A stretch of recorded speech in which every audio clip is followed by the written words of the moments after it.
दोस्तों नमस्कार, मैं हूं विनीता यादव और आप देख रहे हैं न्यूज नशा आदत हर खबर की। दिल्ली में भी लागू करना होगा। मोदी सरकार की स्कीम पर हाईकोर्ट ने अच्छी खासी फटकार लगा दी और एक डेडलाइन भी दे दी। 15 दिन का वक्त दे दिया। दिल्ली में चुनाव आ रहे हैं, आप जानते हैं किस तरह से राजनीति चरम पर है, ये आप जानते हैं। कैसे गठबंधन में आम आदमी पार्टी के हौसले पूरे बढ़े हुए हैं, ये देखते हुए कि देखिए हमें कांग्रेस को साथ लेकर नहीं चलेंगे। वहीं दूसरी तरफ बीजेपी इस बार भले ही हरियाणा में कोई गेम पर्दे के पीछे खेल रही हो जिसमें आम आदमी पार्टी भी शामिल हुई हो, लेकिन यहाँ दिल्ली में बात दो टूक है। यहाँ पर बिल्कुल क्लियर टक्कर है। यहाँ पर आम आदमी पार्टी और बीजेपी के बीच की टक्कर है, पुराना हिसाब है जो बाकी होना है। लेकिन इस सब के बीच में दिल्ली हाईकोर्ट ने ये क्या हुआ, दिल्ली हाईकोर्ट ने PM Ayushman Bharat health infrastructure mission की स्कीम को राजधानी में लागू करने का आदेश दिया है। हाईकोर्ट ने दिल्ली सरकार और केंद्रीय स्वास्थ्य एवं परिवार कल्याण मंत्री के बीच 5 जनवरी 2025 तक एमओयू साइन करने के आदेश दे दिए हैं। उनका कहना साफ है कि हाईकोर्ट ने यह कहा है कि दिल्ली सरकार और केंद्रीय स्वास्थ्य एवं परिवार कल्याण मंत्रालय के बीच 5 जनवरी 2025 तक एमओयू साइन हो जाना चाहिए। लाइव लॉ की एक रिपोर्ट है, उसके मुताबिक जस्टिस प्रतिभा एम सिंह और जस्टिस मनमीत प्रीतम सिंह अरोड़ा की डिवीजन बेंच ने कहा, योजनाओं को पूरी तरह लागू करना होगा ताकि दिल्ली के लोग इस स्कीम के तहत मिलने वाले फंड और सुविधाओं से वंचित ना रहें। 24 दिसंबर के आदेश में कोर्ट ने कहा कि यदि इस बीच दिल्ली में आचार संहिता लागू हो जाए तो भी एमओयू साइन करना ही होगा, क्योंकि ये दिल्ली के नागरिकों के फायदे के लिए है। कोर्ट ने ये कहा कि जब 33 राज्य और केंद्र शासित प्रदेश इसे पहले ही लागू कर चुके हैं तो ऐसा दिल्ली में नहीं करना गलत है। कोर्ट ने 12 दिन की मोहलत दी है और 5 जनवरी तक एमओयू साइन करने के लिए कहा है। अगली सुनवाई के दिन इस एमओयू को पेश करने को कहा गया है। कोर्ट ने सरकारी अस्पतालों में आईसीयू बेड्स और वेंटिलेटर की सुविधा से जुड़े मामले की सुनवाई को करते हुए यह आदेश दिया। फरवरी में डॉक्टर एसके सरीन कमेटी का गठन किया गया था, जिसे दिल्ली सरकार और एमसीडी समेत अन्य अस्पतालों में मेडिकल इंफ्रास्ट्रक्चर बढ़ाने की सलाह देनी थी। बेंच ने इससे पहले दिल्ली सरकार को यह सुनिश्चित करने को कहा था कि राजधानी में सभी अस्पतालों में जन औषधि केंद्र खोले जाएं। भाजपा सांसद बांसुरी स्वराज ने शुक्रवार को एक प्रेस कॉन्फ्रेंस करते हुए हाईकोर्ट का आभार जताते हुए पीएम योजना की घोषणा 2021 में जो की गई थी उसका आभार जताया था। उसी साल अक्टूबर में से लॉन्च किया गया था। इस योजना के तहत मोदी सरकार हेल्थ इंफ्रास्ट्रक्चर बढ़ाने के लिए पैसा देती है। दिल्ली के लिए मोदी सरकार ने 2406.77 करोड़ रुपए आवंटित करके रखा हुआ है। उन्होंने कहा कि इस योजना के तहत दिल्ली में 1339 अर्बन हेल्थ और वेलनेस सेंटर बनने थे, 11 district integrated public health lab बनने थे, 9 क्रिटिकल केयर ब्लॉक्स बनने थे जिसमें 950 बेड होते हैं, 400 बेड के क्रिटिकल केयर ब्लॉक्स बनने थे। यानी कि एक बहुत बड़ी हेल्थ व्यवस्था से इस वक्त वंचित रखा गया है। दिल्ली को कितनी गंदी बदले की राजनीति है ये। इसी पर चर्चा करने के लिए हमारे साथ चर्चा में शामिल हैं सुभाष शिर्के जी और अजय वर्मा जी, उन्हीं से, और डॉक्टर सूरज भी हमारे साथ इस पर चर्चा में शामिल हैं। चर्चा को आगे बढ़ाते हुए उन्हीं से समझेंगे कि ये इतनी गंदी राजनीति जो हमारे देश के जो लोग, मैं जानती हूँ कि कुछ ऐसे अस्पताल हैं दिल्ली में जो कि दिल्ली सरकार में आते हैं और वहां पर कई बार दिल्ली की जनता बहुत परेशान हुई है। बहुत सारी चीजें हैं जो कि नहीं अवेलेबल हुई हैं। अब यहाँ पर एक अंदर की एक गंदी राजनीति सामने निकल के आ रही है कि कैसे दिल्ली को जो पैसा आवंटित करके रखा था वो दिया नहीं, एमओयू साइन किया नहीं। यहाँ पर हाई कोर्ट ने ये फटकार लगा दी है। ये अपने आप में बड़ी चिंता का विषय है।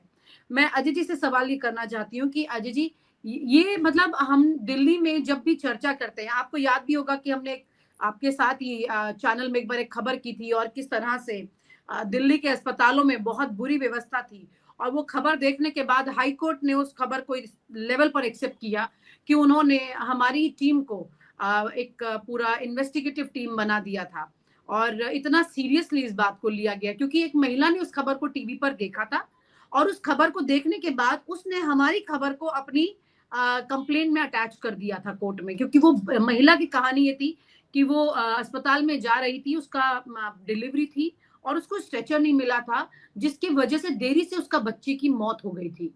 तो वो माँ का जो बदला था वो इस स्तर पर जा करके कहीं निकला था कि कैसे हाई कोर्ट ने हमारी खबर को ही एक पूरा सबूत मानते हुए इन सारी व्यवस्थाओं में और उस पर एक्शन लिया था। यहाँ पर देखने को मिल रहा है कि देखिए कैसे प्रधानमंत्री नरेंद्र मोदी का जो हेल्थ केयर फंड है वो जनता को दिल्ली में नहीं मिल रहा है, इसके लिए कोर्ट को बोलना पड़ रहा है। कौन सी मानसिकता है?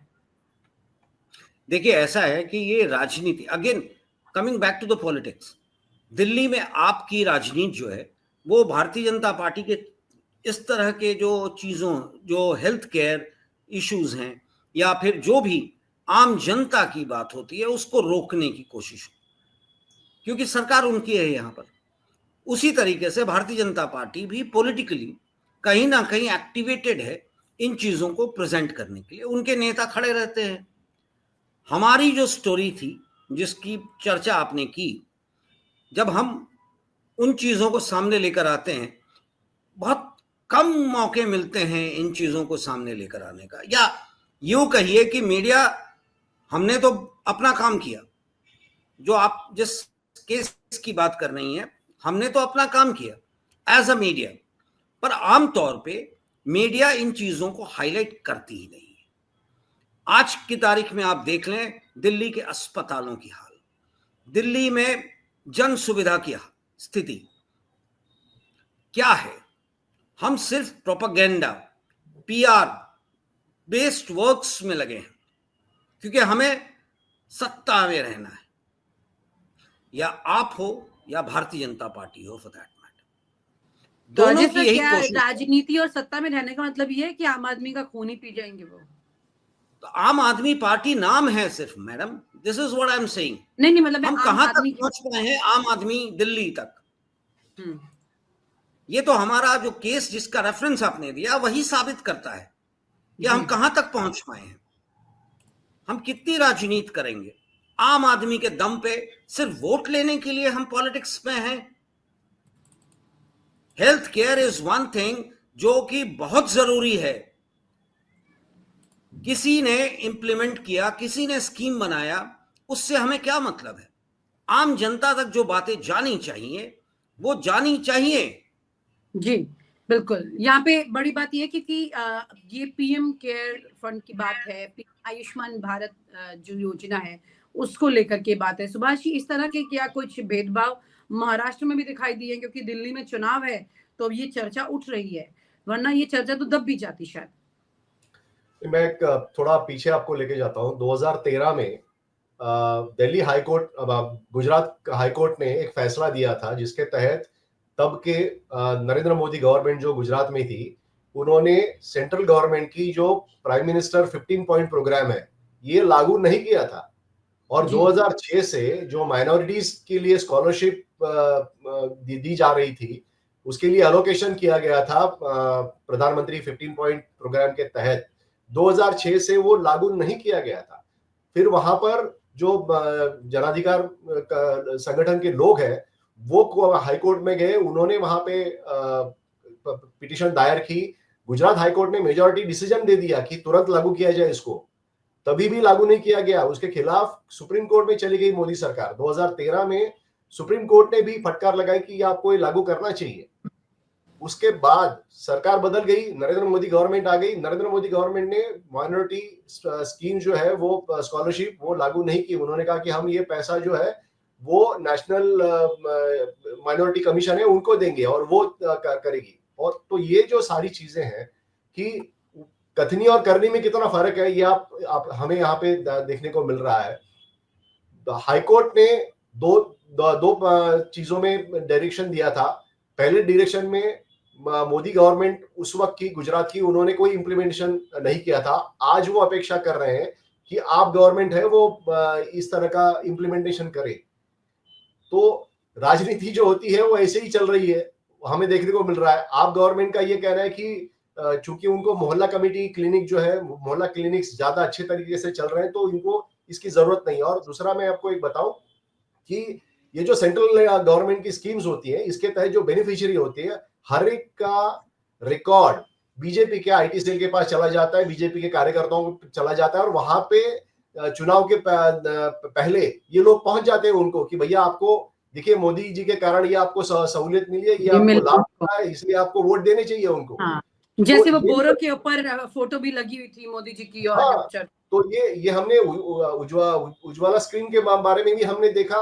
मैंने खुद नागपुर में उसके बारे में स्टोरी की थी कि कैसे लोगों को वहां पे पड़े हुए हैं वहां पे सिलेंडर्स, लेकिन उनको बोला गया था कि आप वोट दीजिए क्योंकि आपको इतना फायदा मिला है।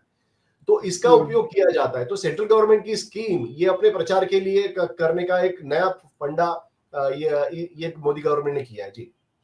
और इसमें जिस तरह से मतलब हाईकोर्ट को अगर ये बोलना पड़ रहा है चुनाव से पहले, आपको लगता है कि ये मैसेज भी जा करके कुछ असर कर सकता है लोगों पर इस तरह का? इसका प्रचार तो करेंगे, इसका प्रचार तो करेंगे, क्योंकि वो कहेंगे कि देखिए हमने इतना फलाना करोड़ का इनको एलोकेशन किया था, लेकिन इन्होंने डिप्राइव किया दिल्ली के जनता को, और इसके लिए भाई इनको हटाओ, हमें वहां पे चुन के दे दो।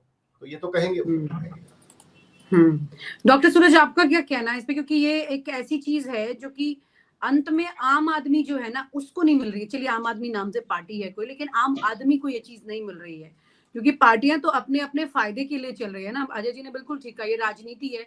कई बार हम किसी के भी साइड में खड़े, ऐसा खड़ा होना जरूरी नहीं होता है। इम्पोर्टेंट है कि अंत में जाके व्यक्ति को फायदा हो रहा है कि नहीं जो वोट डाल रहा है। देखिए, जो परिस्थिति है उसमें सबसे अधिक शर्मनाक जो ढंग की राजनीति है वो भारतीय जनता पार्टी की है, आरएसएस की है। दिल्ली का मैं एग्जांपल लेता हूं, मैं दिल्ली यूनिवर्सिटी में पढ़ाता हूं।